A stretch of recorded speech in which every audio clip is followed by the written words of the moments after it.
হীরা কোনো মূল্যবান ধাতু নয়। বিশ্বের কোটি কোটি মানুষকে ধোঁকা দেওয়া হচ্ছে একটি কোম্পানির দ্বারা। মানুষকে বোঝানো হচ্ছে যদি তোমার ভালোবাসা চিরস্থায়ী করতে চাও তাহলে তা প্রমাণ করার জন্য এমন কিছু দরকার যা কখনোই নষ্ট হবে না। হীরার আংটি কেনার স্বপ্ন তো সবাই দেখে। বলতে গেলে সমাজে হীরার আংটি এখন একটা অভিজাত্যের প্রতীক হয়ে উঠেছে। নিজেদের স্বার্থ রক্ষার জন্য ডিবিয়ার্স কোম্পানি হলিউড তারকাদের হীরার গহনায় বারবার সাজিয়ে তুলেছিল, যাতে এই ধারণার মাধ্যমে হীরাকে আরও জনপ্রিয় করা যায়। গোল্ডেন গ্লোব অ্যাওয়ার্ডস অনুষ্ঠানে বিয়েন্স ও জেনিফার লোপেসের মতো তারকারা হীরার গহনা পরেছিলেন। এই তারকারা আসলে পারিশ্রমিক পেয়েছিলেন এই গহনা পরার জন্য। এখন বুঝতে পারছেন তো মানুষকে বেকুব বানাতে কি দীর্ঘমেয়াদী পরিকল্পনা করা হয়েছে। সাল 1997। দক্ষিণ আফ্রিকার পশ্চিম উপকূলে ছিল হীরার খনি অ্যালেক্স কর্ড, যেখান থেকে হীরা উত্তোলন করা হতো। তবে হঠাৎ সে বছর খনির চারপাশে অনেক কবুতর দেখা যেতে লাগলো। খনিতে কাজ করা শ্রমিকরা এই কবুতর দেখে উচ্ছ্বাসিত হয়ে উঠলেন, কারণ তারা ভাবছিল যে তারা এই কবুতরের মাধ্যমে হীরা পাচার করতে পারবে। তবে বিষয়টি এমন ছিল যে তখনকার দিনে দক্ষিণ আফ্রিকার পশ্চিম উপকূলকে নিষিদ্ধ বলা হতো। সাধারণ মানুষের সেখানে যাওয়া টোটালি নিষিদ্ধ ছিল। যারা এইসব খনিতে কাজ করতেন তারা খনি কোম্পানির দেওয়া বাড়িতেই থাকতেন। তাদের সন্তানরা পড়াশোনা করত সেই কোম্পানির পরিচালিত স্কুলগুলোতে। এমনকি শ্রমিকদের খনি এলাকা ছেড়ে যাওয়ার কোনো অনুমতিও ছিল না। সেখানে এক্স-রে মেশিন বসানো ছিল এবং তা দ্বারা শ্রমিকদের বারবার তল্লাশি করা হতো। এমনকি কেউ যেন হীরা খেয়ে পাচার করতে না পারে সেই জন্য খাবারের সঙ্গে কোষ্ঠকাঠিন্যের ঔষধ মেশানো হতো। এমনকি সেখানে যারা মারা যেত তাদের দেহ সেখানেই সেই খনির ভিতরেই কবর দেওয়া হতো, যাতে মৃতদেহের মাধ্যমে হীরা পাচার করা না যায়। এবার আসা যাক কবুতর প্রসঙ্গে। যখন শ্রমিকরা খেয়াল করলো যে কবুতরগুলো তাদের আশেপাশে উঠছে, তখন তারা এগুলো ধরতে শুরু করলো এবং কবুতরগুলোকে লালন পালন করলো, প্রশিক্ষণ দিল যাতে তারা তাদের পায়ে বা শরীরে হীরা বেঁধে বাড়িতে পাঠাতে পারে। কিন্তু তারা জানতো না যে এই কবুতরগুলো আসলে গুপ্তচর ছিল। পুলিশ ইতিমধ্যেই খনির কোম্পানির আদেশে এই কবুতরগুলোকে প্রশিক্ষণ দিয়ে রেখেছিল, যাতে তারা খনি থেকে হীরা চুরি পাচারকারীদের ধরতে পারে। খনি শ্রমিকদের হাতে ছিল অল্প সময়, কিন্তু পুলিশ দীর্ঘ সময় ধরে এই সমস্ত কবুতরকে প্রশিক্ষণ দিয়েছিল। ফলে কবুতরগুলো পুলিশের প্রশিক্ষণ মনে রাখত এবং হীরা নিয়ে পুলিশদের কাছে ফিরে যেত। এর ফলাফল স্বরূপ পুলিশ 100 এর বেশি শ্রমিককে গ্রেপ্তার করে। এরপর নদীতে ভেসে উঠতে থাকে মানুষের ছিন্ন ভিন্ন অংশ। কিছু শ্রমিককে জীবন্ত জ্বালিয়ে দেওয়া হতো, কিন্তু পুলিশের অফিসিয়াল রেকর্ডে কেবল 70টি গ্রেপ্তারের কথা উল্লেখ করা ছিল। এলাকায় হীরার খনি কোম্পানিগুলোর ক্ষমতা এতটাই বেশি ছিল যে তারা নিজেদের সাম্রাজ্য রক্ষা করতে যে কোনো কিছু করতেই রাজি ছিল। 1998 সালে কবুতর পালনকে অবৈধ ঘোষণা করা হয় এবং আরও একটি আইন জারি করা হয়, যদি কেউ অস্ত্রধারী হয় এবং তার সামনে কোনো কবুতর দেখা যায় আর সে যদি সেটিকে গুলি না করে তাহলে তাকে কঠোর শাস্তি দেওয়া হবে। এত সব কিছু কেবলমাত্র এ কারণেই করা হচ্ছিল কারণ হীরাকে অমূল্য বলে মনে করা হয়েছিল। আজও অনেক মানুষ বিয়ে ও বাগদানে হীরের আংটি উপহার দেয়। কথায় আছে ডায়মন্ডস ফর এভার। হীরাকে ভালোবাসার প্রতীক বলা হয়। এটাই পৃথিবীর সবচেয়ে মূল্যবান রত্ন। যখন কেউ অল্প কিছু টাকা সঞ্চয় করতে পারে তখন সে হীরার আংটি কিনতে চায়। সমাজে হীরার আংটি আজ অভিজাত্যে পরিণত হয়েছে। কিন্তু কেমন লাগবে যদি আমি বলি হীরা মোটেও মূল্যবান নয়। বিশ্বজুড়ে কোটি কোটি মানুষ একটিমাত্র কোম্পানির ধোঁকার শিকার হয়ে আসছে, যারা মিথ্যা প্রচার করে মানুষকে ঠকাচ্ছে। একটি কোম্পানি যার হীরা খনির কারণে আফ্রিকার বহু দেশ আজ গৃহযুদ্ধের কবলে। লাখো আফ্রিকান শিশুকে বাধ্য করা হচ্ছে শ্রম দিতে, আর এই হীরা বিক্রির বিনিময়ে অস্ত্র কেনাবেচা হচ্ছে। আর আজকে এই হীরার রহস্যই উন্মোচন করা হবে, তাই ভিডিও একটু স্কিপ না করে শেষ পর্যন্ত দেখতে থাকুন।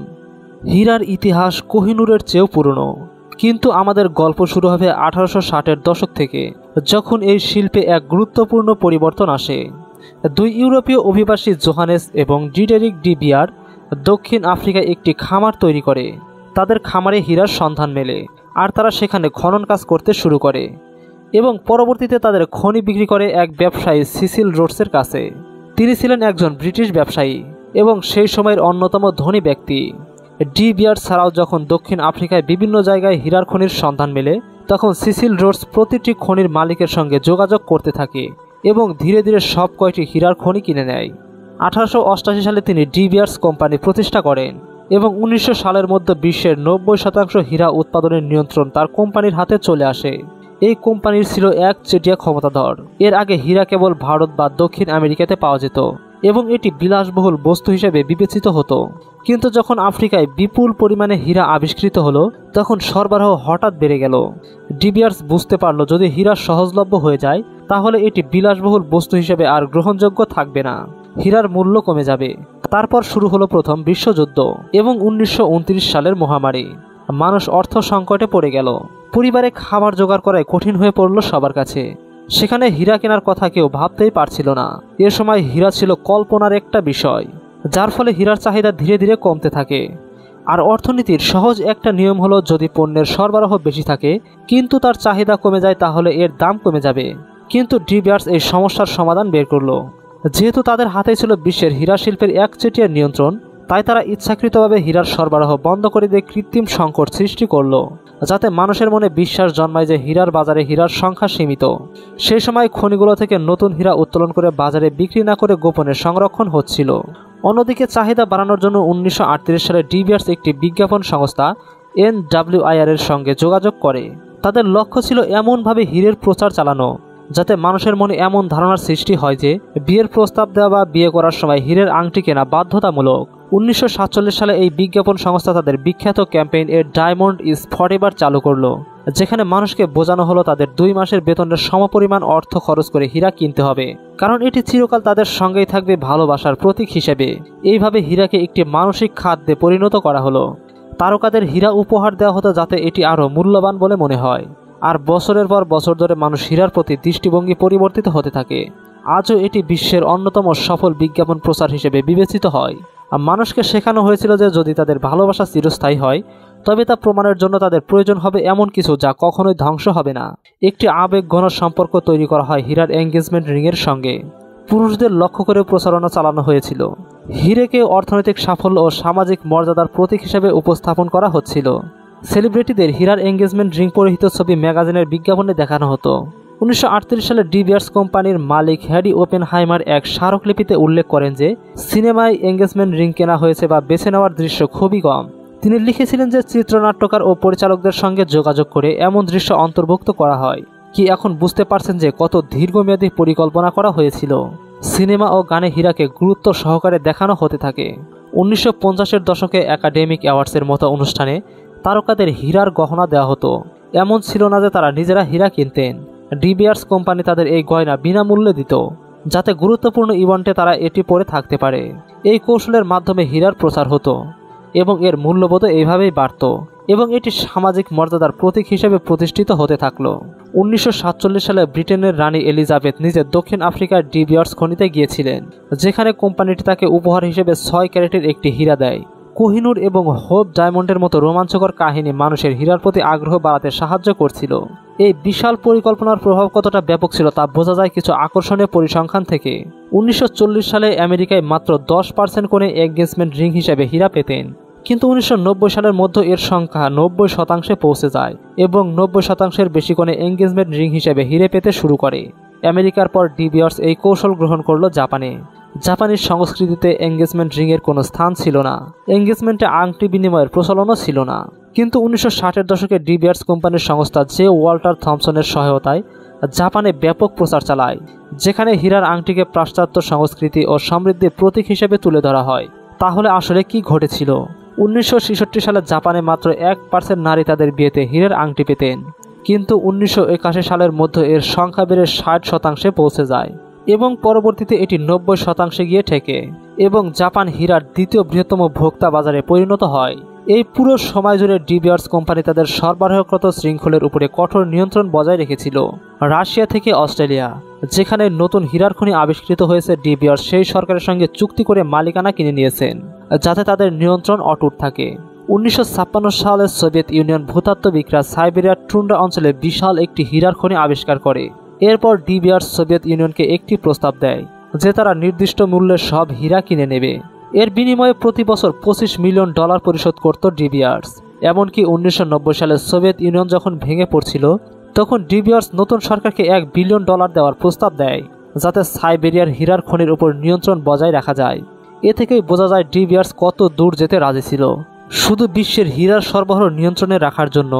আজও ডি বিয়ার্সের কাছে বিশ্বের সবচেয়ে বড় অপরিশোধিত হীরার মজুত রয়েছে। বিশ্বব্যাপী হীরার বাজারের স্থিতিশীলতা আসলে একটি কৃত্রিম সংকটের উপর টিকে আছে, যা ডি বিয়ার্স কোম্পানি ইচ্ছাকৃতভাবে তৈরি ও বজায় রেখেছে। কিন্তু এটাই গল্পের একমাত্র দিক নয়, কিন্তু এটা গল্পের মাত্র একটি দিক। গল্পের দ্বিতীয় অংশ আরও ভয়াবহ। গল্পের দ্বিতীয় অংশে যাওয়ার আগে একটি কথা, আপনাদের জন্য এসব তথ্য সংগ্রহ করতে প্রচুর পরিশ্রম করতে হয়, তাই আমাদের উৎসাহ দিতে চ্যানেলটিকে সাবস্ক্রাইব করুন ও একটি লাইক দিন। আফ্রিকার বিভিন্ন দেশে বহু এলাকায় প্রচুর পরিমাণে হীরার মজুদ ছিল, আর এই হীরাই আফ্রিকা মহাদেশ জুড়ে গৃহযুদ্ধের আগুন জ্বালিয়েছে এবং হাজার হাজার মানুষের মৃত্যু ঘটিয়েছে। উদাহরণ হিসেবে কঙ্গোর কথাই ধরা যাক। 1960 সালে কঙ্গো বেলজিয়ামের শাসন থেকে মুক্তি পায়, কিন্তু স্বাধীনতার পরপরই শুরু হয় গৃহযুদ্ধ। এই যুদ্ধ পরে সোভিয়েত ইউনিয়ন ও যুক্তরাষ্ট্রের মধ্যে একটি প্রক্সি যুদ্ধে পরিণত হয়। কঙ্গো ছিল হীরার বিশাল ভাণ্ডার, আর বিদ্রোহী গোষ্ঠী ও বৈদেশিক সৈন্যরা শত শত হীরার খনির দখল নিয়ে নেয়, নিজেদের ক্ষমতা ও অর্থের উৎস হিসেবে ব্যবহার করতে থাকে। যুদ্ধের খরচ চালানোর জন্য এই লোকেরা হীরা বিক্রি করে অস্ত্র কেনা শুরু করে। প্রতি বছর এখানে শত শত মানুষ নিহত হয়, কিন্তু তার জন্য কাউকেও শাস্তি দেওয়া হয় না। এর আরও একটি উদাহরণ হলো অ্যাঙ্গোলা, যেখানে গেরিলা নেতা জোনাস সাবিঙ্গির বিদ্রোহী বাহিনী প্রতি বছর প্রায় 5 লক্ষ ক্যারেট হীরা বিক্রি করে এবং সেই অর্থে তারা AK-47 রাইফেল, গ্রেনেড সহ অন্যান্য অস্ত্র কিনত। সাম্বিলির সংগঠন union for the total independence of অ্যাঙ্গোলাকে সমর্থন করেছিল আমেরিকা, যারা তখন সোভিয়েত ইউনিয়ন সমর্থিত সমাজতান্ত্রিক সরকারের বিরুদ্ধে লড়াই করছিল। এই সংগঠনটি দেশের বেশিরভাগ হীরার খনি দখল করে নেয় এবং কৃষকদের বাধ্য করে দাসের মতো খনিতে কাজ করতে। ঠিক একই অবস্থা ছিল সিয়েরা লিওনে। বিদ্রোহীরা হীরা বিক্রি করে অস্ত্র ও গোলাবারুদ সংগ্রহ করত। হীরার ব্যবসা 1990-এর দশকের গৃহযুদ্ধকে আরও তীব্র করে তুলেছিল। এই যুদ্ধ বর্বরতার জন্য কুখ্যাত হয়ে ওঠে। এটি ছিল এক ধরনের পণ্য যা যুদ্ধবাজ ও একনায়কেরা অস্ত্রের বিনিময়ে ব্যবহার করত, যা গৃহযুদ্ধকে উস্কে দিয়েছিল এবং মানবাধিকার লঙ্ঘনের কারণও হয়েছিল। এই সময়ের মধ্যেই স্পষ্ট হয়ে গিয়েছিল যে আফ্রিকার দেশগুলো গৃহযুদ্ধের অর্থ আসছিল হীরা থেকে। যুদ্ধবাজরা হীরা বিক্রি করে যুদ্ধের জন্য টাকা সংগ্রহ করত। এ কারণে এই হীরাগুলো পরিচিত হয় ব্লাড ডায়মন্ড নামে। বিশ্বের অন্য অংশে মানুষ ভালোবাসার প্রতীক হিসেবে হীরাকে কিনত, কিন্তু এই যুদ্ধবিধ্বস্ত এলাকাগুলোতে বিদ্রোহী মিলিশিয়া ও যুদ্ধবাজরা এই হীরের অর্থে অস্ত্র সংগ্রহ করত। পশ্চিমা বিশ্বের অনেক ব্যবসায়ী যুদ্ধবাজ ও বিদ্রোহীদের সরাসরি অস্ত্র দিত, বিনিময়ে পেত হীরার খনির নিয়ন্ত্রণ। এটি ছিল একদম সরাসরি বিনিময় চুক্তি। 1990-এর দশকে বেলজিয়ামের ব্যবসায়ী সেগ মুলার সিয়েরা লিওনের প্রেসিডেন্ট ভ্যালেন্টাইন স্টগার এবং তার বাহিনীর মধ্যে রোমানিয়ারা অস্ত্র কিনতে হীরার খনির দখল পাওয়ার বিনিময়ে। এরপর থেকেই তিনি পরিচিত হন মিস্টার ব্লাড ডায়মন্ড নামে। এই দেশগুলোতে শিশুদের অবস্থা ছিল আরও ভয়াবহ। তাদের জোরপূর্বক শ্রমে বাধ্য করা হতো। যুদ্ধ চলাকালীন সময় শিশুরা ছোট হওয়ার কারণে দড়ি বেয়ে গভীর সুড়ঙ্গের ভিতরে প্রবেশ করতে পারত এবং হীরা উত্তোলনের জন্য কাজ করত। সিয়েরা লিওনে 10 বছরব্যাপী গৃহযুদ্ধের সময় হাজার হাজার শিশু অপহৃত হয়েছিল এবং জোর করে তাদের খনিতে কাজ করানো হতো। 2006 সালে লিওনার্দো ডিক্যাপ্রিও অভিনীত হলিউড চলচ্চিত্র ব্লাড ডায়মন্ড এই নির্মম বাস্তবতাকে সবার সামনে তুলে ধরে। এই চলচ্চিত্রটি স্পষ্টতই মানুষের মধ্যে সচেতনতা তৈরি করতে সাহায্য করেছিল, যখন তারা ঝলমলে রত্নগুলোর আড়ালে লুকিয়ে রাখা অন্ধকার সত্যটি জানতে পারে। মানুষ জানতে পারে তাদের বাগদানের জন্য হীরার আংটি কিনতে যে টাকা খরচ করে সেই টাকা আসলে কোথায় যায়।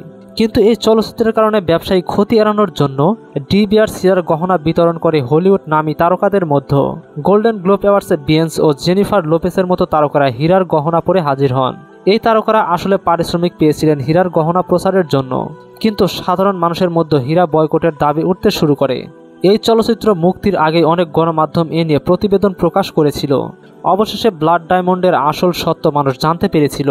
এ কারণে 2000 সালে দক্ষিণ আফ্রিকার কিম্বারলি শহরে বিশ্বের শীর্ষ হীরা উৎপাদক ও ক্রেতারা একটি বৈঠকের আয়োজন করে। 2003 সালে 54টি দেশের সমন্বয়ে হীরার জন্য কিম্বারলি প্রসেস নামক একটি সার্টিফিকেট পদ্ধতি চালু করা হয়। এটির লক্ষ্য ছিল নিশ্চিত করা যে এই হীরা কোনো যুদ্ধ বিধ্বস্ত অঞ্চল থেকে আহরিত নয়। এর নিয়ম অনুসারে প্রতিটি হীরার চালানে উৎপত্তি দেশের নাম উল্লেখ করা বাধ্যতামূলক ছিল। যেসব দেশ প্রমাণ দিতে ব্যর্থ হতো তাদের হীরার সংঘাতমুক্ত, তাদের হীরা আন্তর্জাতিক বাণিজ্য থেকে বরখাস্ত করা হতো।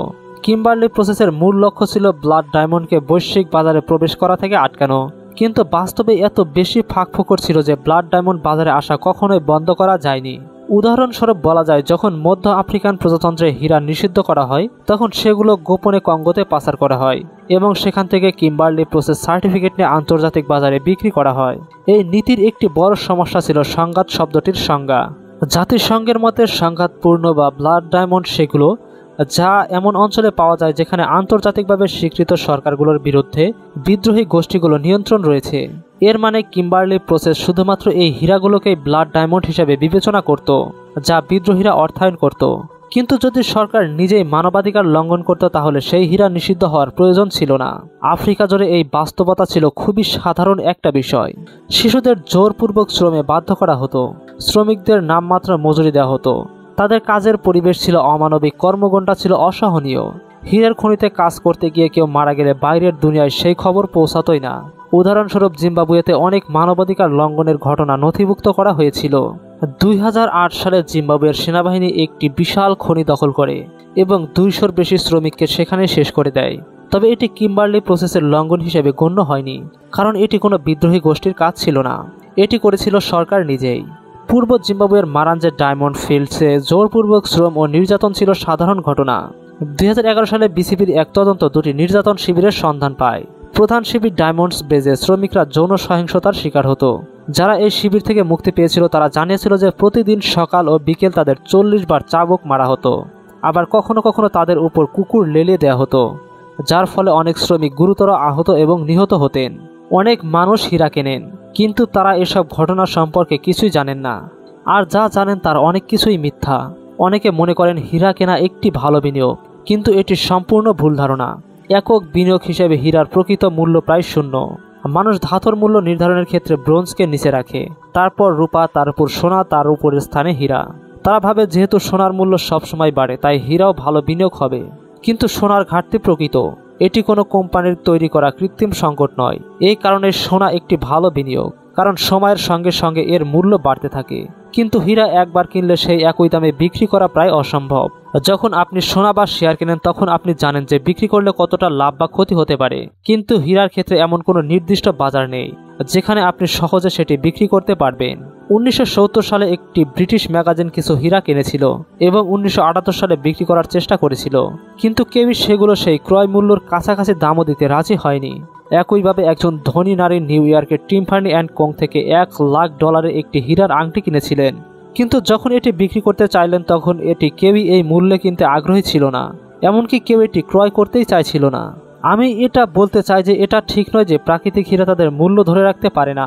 কিছু বিরল প্রকৃতির হীরা রয়েছে, যেমন পিঙ্ক হীরা, ইয়েলো হীরা অথবা 4 ক্যারেটের বেশি বড় হীরা। এই হীরাগুলির সংগ্রাহকরা সংগ্রহ করেন এবং এগুলি তাদের বড় পরিমাণে মূল্য ধরে রাখে। এখন আপনি যদি বৈজ্ঞানিক দৃষ্টিকোণ থেকে একটি হীরার দিকে তাকান তাহলে হীরা আসলে কি? হীরা একটি পদার্থ যা কার্বন বন্ধন দ্বারা তৈরি, আর কার্বন এমন একটি উপাদান যা সর্বত্রই পাওয়া যায়। সুতরাং একটি আগুনে হীরা কার্বন ডাই অক্সাইডে পরিণত হয়ে বাষ্পীভূত হয়ে যায়।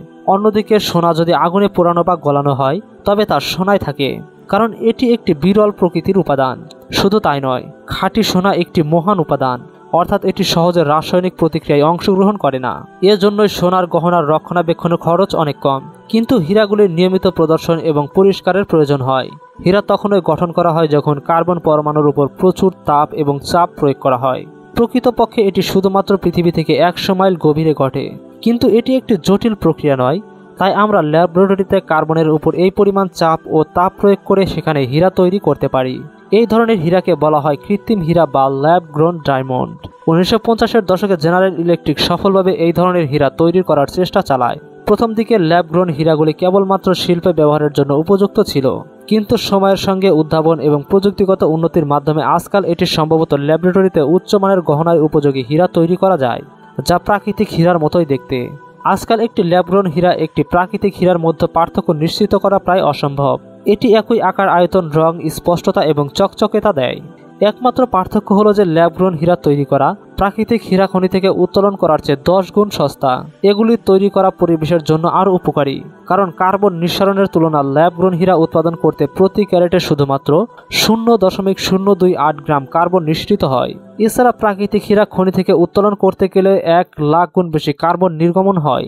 এছাড়া কৃত্রিম হীরা আফ্রিকার গৃহযুদ্ধ, মানবাধিকার লঙ্ঘন বা শিশু শ্রমের কারণ হয় না। এই কারণে ল্যাব গ্রোন হীরা গত কয়েক বছরে জনপ্রিয়তা অর্জন করেছে। 2020 থেকে 2023 সালের মধ্যে প্রাকৃতিক হীরার দাম 59% কমেছে এবং এখন আরও 40% দাম কমার সম্ভাবনা রয়েছে। তো ভিউয়ার্স, আজকের ভিডিওটি কেমন লাগলো তা আমাদেরকে কমেন্ট করে জানাবেন। যদি ভালো লাগে একটি লাইক করবেন এবং এরকম ভিডিও আরও দেখতে চ্যানেলটিকে সাবস্ক্রাইব করবেন, সেই সাথে বন্ধুদের সাথে শেয়ার করবেন। দেখা হবে পরবর্তীতে এরকম ইন্টারেস্টিং, ইনফরমেটিভ আরও কোনো ভিডিওতে। ততক্ষণ সবাই সুস্থ থাকবেন, ভালো থাকবেন। আল্লাহ হাফেজ।